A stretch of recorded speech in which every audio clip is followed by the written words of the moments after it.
ஆண்டவராகிய இயேசு கிறிஸ்துவின் வெளியேறப்பட்ட நாமத்தினாலே ஆண்டவர்களுக்கு கொடுத்ததான ஏஜே பவர் மினிஸ்ட்ரி சார்பிலே அன்பின் நாள் வாழ்த்துக்களை தெரிவித்துக் கொள்கிறேன். எனக்கு அருமையானவர்களே, இன்றைக்கும் ஆண்டவருடைய வார்த்தை கேட்கும்படியாய் நாம் ஒன்றாய் கூடியிருக்கிறோம். இணையதளத்தின் மூலமாய் கர்த்தருடைய வார்த்தையை காண்கின்ற கேட்கின்ற நீங்கள் ஆண்டுடைய வார்த்தை உங்கள் உறவுகளுக்கும் நண்பர்களுக்கும் சொல்லுங்கள், காணும்படியாக செய்யுங்கள். தேசமெங்கும் திருச்சபையெங்கும் தேவனுடைய வார்த்தை கடந்து போகட்டும். இயேசுவின் நாமம் மகிமைப்படுவதாக. கர்த்தர் உங்களை ஆசீர்வதிப்பாராக. எனக்கு அருமையானவர்களே, இன்றைக்கும் கர்த்தருடைய ஆவியானவர் நமக்கு கொடுத்த வார்த்தையை தியானிக்கப் போகிறோம். எபிரேயருக்கு எழுதிய நிருபம் 2ஆம் அதிகாரம் 18வது இறை வார்த்தை. அவர்தாமே சோதிக்கப்பட்டபடியினாலே, அவர்தாமே பாடுபட்டபடியினாலே சோதிக்கப்படுகிற அனைவருக்கும் உதவி செய்ய வல்லவர். அவர் உதவி செய்ய வல்லவர். உங்கள் காரியங்களிலே, உங்கள் பாரங்களிலே, உங்கள் கட்டுகளிலே, உங்கள் கண்ணீரிலே, உங்கள் வியாதிகளிலே, உங்கள் இல்லாமையிலே ஆண்டவர் உதவி செய்ய அவர் வல்லவராயிருக்கிறார். நீங்களும் நானும் சோதிக்கப்படும் முன்னதாக லூக்கா 4ஆம் அதிகாரத்தில் இயேசு கிறிஸ்துவை பிசாசானவன் சோதித்தான், அவரோ பரிசுத்தாவின் வல்லமையில் இருந்தார் என்று சொல்லி பரிசுத்த வேதத்திலே நாம் வாசிக்கிறோம். நீங்களும் நானும் பரிசுத்தாவின் வல்லமையோடு இருப்போம் என்று சொன்னால் பிசாசின் கிரிகளை அழிக்கவும் ஜெயிக்கவும் தேவன் நமக்கு உதவி செய்வாராக.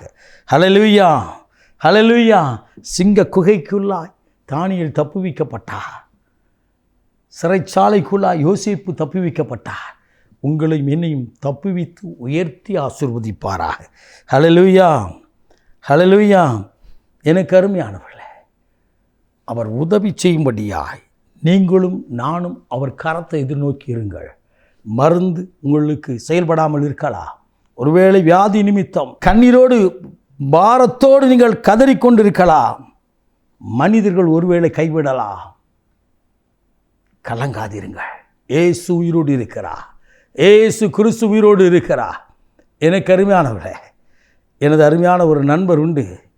அவர் ஊழியம் செய்து கொண்டிருக்கிறார். கல் அடைப்பு என்று சொல்லி தூத்துக்குடியிலே ஏவிஎம் ஆஸ்பத்திரியிலே அனுமதிக்கப்பட்டிருந்தார். நாளை மாலை வேளையிலே ஆப்ரேஷன் இருந்தது. இவர் உறங்கி கொண்டிருந்தாராம். எப்படி ஜெபித்தாரா? ஆண்டவரே, இந்த கல் அடைப்பிலிருந்து ஆப்ரேஷன் இல்லாமல் எனக்கு உதவி செய்யும் ஆண்டவரே என்று சொல்லி கண்ணீரோடு பிரார்த்தனை செய்து அவர் உறங்கி கொண்டிருந்தார். திடீரென்று ஒரு கரம் அவள் வயிற்றை தடவினதா. அவர் சொன்னார், நான் கண் விழித்து பார்த்தேன், என் சகோதரி அமர்ந்திருந்தார். அவரிடத்தில் கேட்டேன், அக்கா எங்கள் வயிற்றில் கை வச்சது யாருன்னு கேட்டேன். ஒருவர் இல்லைன்னா கண்ணை மூடி மறுபடியும் தூங்கிட்டேன். கொஞ்சம் நேரத்துக்கு மறுபடியும் ஒரு கரம் என் மேல் வந்து அமர்ந்ததை நான் பார்த்தேன். என்னை ஆப்ரேஷனுக்கென்று காரியங்களை ஒழுங்குபடுத்தி கொண்டிருந்தார்கள். இறுதியாக டிவியிலே கொண்டு போய் என்னை மருத்துவத்துறையில் செக் பண்ணும்படியாய் ஆப்ரேஷன் தியேட்டருக்கு போக்கு முன்னால் என்னை செக் பண்ணும்படியாய் போகும்போது அந்த கல் இல்லாமல் மறைந்திருந்தது. இயேசு உயிரோடு இருக்கிறார். என்னை தொட்டது இயேசு, எனக்கு உதவி செய்த இயேசு. இந்த சூழ்நிலை நிமித்தம் நான் மருத்துவமனையில் கடந்து வந்தபோது என்னை தொட்டு சுகமாக்கினார். என் ஜெபத்தை கேட்டார். அந்த சோதனைகளை நான் தப்பித்து என்னை வரும்படியாக வைத்தார். நான் இவ்விதமாய் ஜெபித்தேன், ஆண்டவரே, நான் ஆப்ரேஷன் பண்ணியிருக்கிறேன், இதை கேட்குற நீங்களும் ஆப்ரேஷன் பண்ணுவீங்க அப்படின்னு நான் சொல்ல மாட்டேன். ஆண்டவரே, எனக்கு ஆப்ரேஷன் இல்லாமல் மாற்றுங்கப்பா. நானும் சொல்லுவேன், ஆண்டவராக இயேசு உனக்கு உதவி செய்கிறார். இதை மருத்துவத்தில் ஒருவேளை இப்படிப்பட்ட ஒரு சூழ்நிலை இருப்பினா உனக்கு ஆண்டவர் உதவி செய்ய கண்ணீரோடு ஜெபித்து என்னை அர்ப்பணித்து படுத்திருந்தேன். கர்த்தரோ அவருடைய கரமோ என்னை தொட்டு சுகமாக்கினது. இன்று வரை இந்த வியாதி இல்லை என்று சொன்னார். ஹல்லேலூயா. இயேசு கிறிஸ்து உயிரோடு இருக்கிறார். நான் பிரசங்கிக்கிற இயேசு கிறிஸ்து உயிரோடு இருக்கிறார். நீ கேட்டுக்கொண்டிருக்கிற என் அன்பா, ஆண்டவர் முன்னதாக, சிலுவைக்கு முன்னதாக பாரத்தோடு நின்று வாருங்கள். அவர் ஆணி வாய்ந்த கரத்தினால் உதவி செய்வார். தோமாவிடத்தில் கரத்தை நீட்டி தொட்டுப்பார் என்று சொன்னவர், குஷ்ட ரோகியை தொட்டு சுகமாக்கினவர், குருடரின் கண்களை திறந்தவர், மரித்தவனை உயிரோடு எழுப்பினவர் இன்றைக்கு உங்களுக்கு உதவி செய்ய உங்கள் ஸ்தலத்துக்குள்ளாய், உங்கள் வீட்டிற்குள்ளாய், உங்கள் அருகிலே வந்திருக்கிறார். அவரிடத்தில் நாம் ஜெபிப்போமா? மகா பரிசுத்தம் உள்ள தகப்பனே, இந்த அற்புதமான வேலைக்காய் சோதரிக்கிறோம் அப்பா. இன்றைக்கும் உம்முடைய சமூகத்தில் உதவி செய்கிற வல்லவர் என்று சொல்லி சர்வ வல்லவருடைய நாமத்தை நாங்கள் கேட்டோம் அப்பா.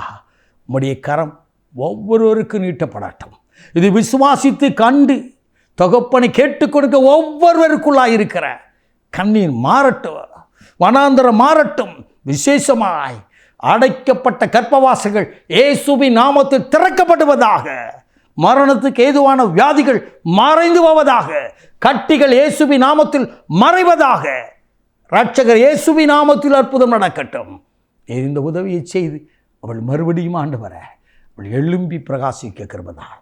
இயேசு கிறிஸ்துவின் வெளியேறப்பட்ட நாமத்தில் எங்கள் ஜெபம் கேட்கப்படுவதற்காக நன்றி.